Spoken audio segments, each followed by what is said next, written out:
With the new pressure update underway, it's about time I do another ranking on this channel, listing the 22 new features from worst to best in my opinion.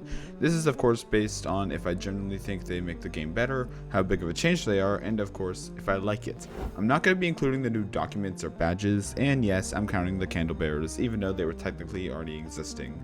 And you know the drill, this is just my opinion, comment your own opinions, and yeah. So number 22 is going to be the imaginary friend changes. This last spot was super easy to give out. Not only is it definitely the smallest major change in this update, but the fact that they can sneak up on you now if you don't look up for a bit, I really don't like that now. You won't see me touching a toy remote ever again. It's a really bad change.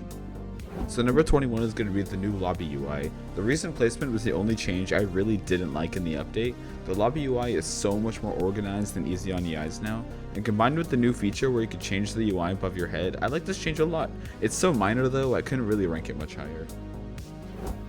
Number 20 is the wall dweller changes. We'll get out of the changes in a minute. So you can kill wall dwellers now. Yeah, straight up beat them up.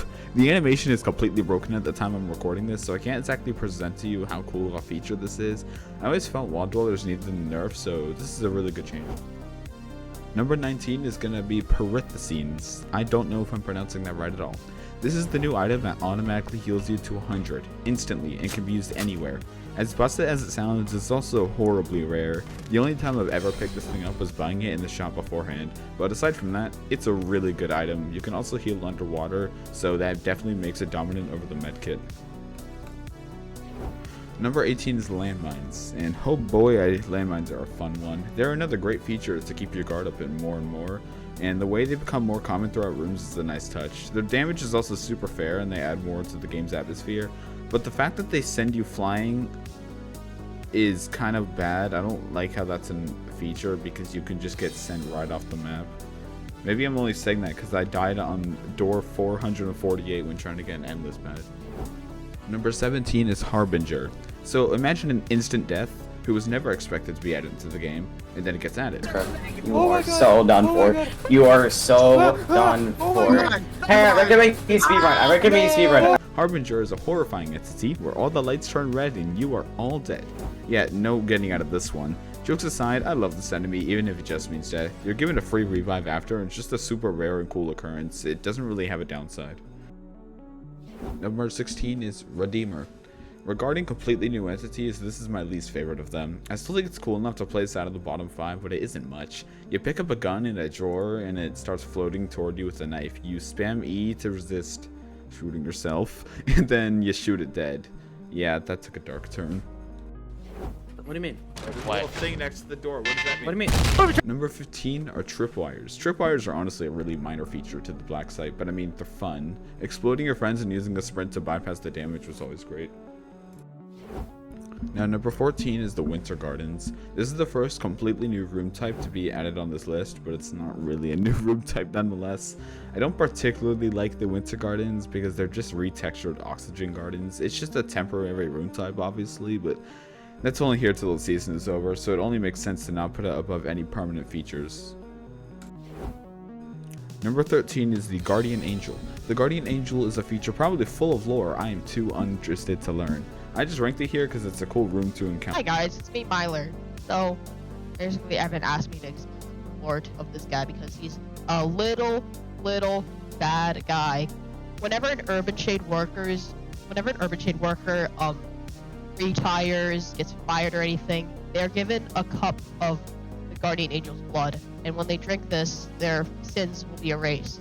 I know there's more lore, but Evan wants me to keep this short and sweet, so yeah. Also, you can just read the document yourself, so yeah. Explode! Number 12 is the new revive animation. I mean, yeah, the new revive animation is awesome. You can actually see the ferryman and you go through a portal to enter the black site again. I especially like how you bribing the ferryman for your second revive makes him quite pissed off as he punches you and slaps you with the board, putting you down to 2 health, so you gotta heal yourself before entering. I find that especially funny. Number 11 is the back area, which is another new room type, but this one is actually super cool. You have to swap between the top and bottom layers of hallway rooms, which opening doors to the entrance to the top and the bottom. It's particularly rare, but it's a fun experience now and then. It's really simple, There's nothing like mind-blowing about it. It's just a nice room type, and it adds more variety to the black side, I guess. And number 10 is the Dredge, another new room type on this list.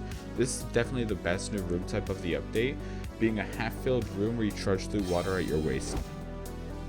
I love this entire idea. With the details on the walls in the opening room, it's such a cool atmosphere, and the entity that lurks inside it further ups the experience, which will appear later in this list. Number 9 is the Divine. Back to the entities, the Divine is a fierce one.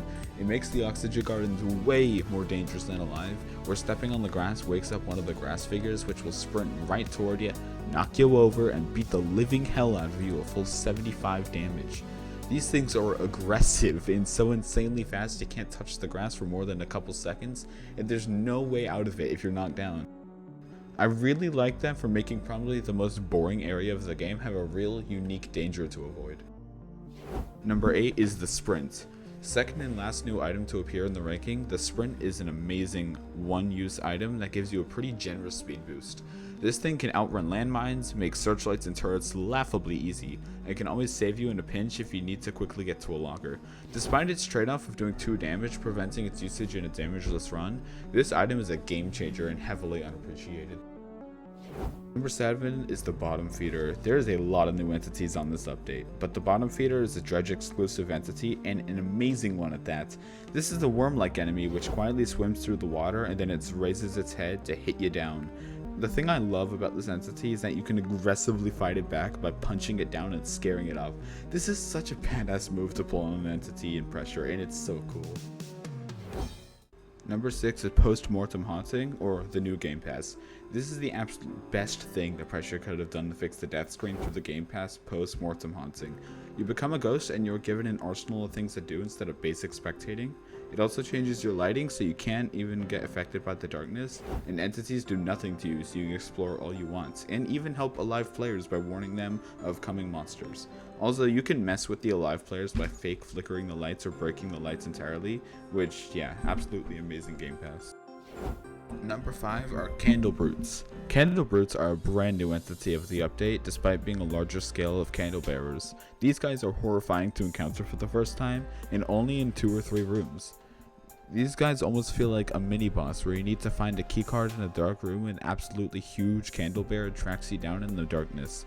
These rooms are really intimidating, and organizing how to distract the brutes whilst finding the keycard is really fun. I love the idea of an almost mini boss room that can appear even twice per run. Number 4 are the new rooms. This update added over 200 new rooms to the game, which is mind-blowing regarding just how many there already were. There isn't much else to talk about aside from the mass amount of new rooms adding to the game's variety, but I mean, the more the better honestly if we're talking a pressure-like game. Number 3 are Candlebearers. Entering the top 3 are Candlebearers, once again a new common entity to encounter in the black site. They could appear in pretty much any dark room and make themselves pretty noticeable with their loud stomping sounds you hear entering a room and their sides as well. They are quite a fright to encounter, especially when unexpected, but goddamn they were so cool. They are another obstacle to avoid in usually barren rooms, and the fact they only appear in the dark makes it a step scarier when you hear the stomping, but you don't know where it's coming from. Also, they have a unique animation to crouch through doors and chase you down multiple rooms. They are just the perfect difficulty too. When you flash a light at them, they pause for a minute and then give you time to get through, but if you shine a light at them for too long, they get enraged and will chase you. Candlebearers are another immersive entity to the black site, it just give it a little bit more life.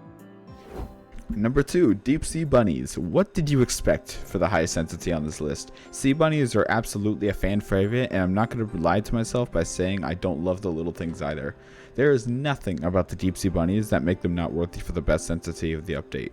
1. They are adorable. 2. They have a unique function and use. They can trade items with the player for the better or the worse. There's nothing in the game where you can exchange items, and bunnies are a balanced way where you can either get completely scammed or make a good deal. 3. They are adorable. 4. They are adorable. And number 1 is the endless game mode.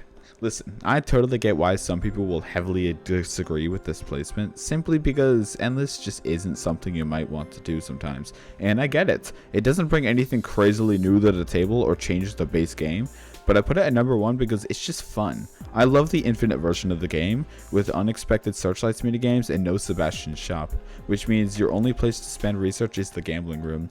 Endless also comes with a fair share of unique changes, like how you have a random ridge interval at times which spans across random amount of rooms, how Pandemonium doesn't have a cooldown, how you can get Harbinger in this mode, and of course how every single room after 400 is completely dark and the landmine number dramatically increases. The amount of randomness thrown into this infinite game mode makes it such a blast if you have a lot of time on your hands. It's super fun to sit down and grind out some Endless with friends, and the amount of variety the game can hold for 500 rooms just shows how well Pressure retains its replayability. This is why I love Endless, but like I said, if you aren't too big of a Pressure fan, I totally get it isn't for you. But either way, that is all 22 new features of the update ranked. Like I said, I didn't include the new badges or the documents. I might put those into another video, I'm not confident yet. But overall, this is definitely the best update of the game so far since release. With the amount of new entities, new items, the amount of new rooms, there's a lot in this update, and I'm still playing it today even though it's been several weeks since the update, just because the amount of new stuff there is, and they're still making small updates since the release.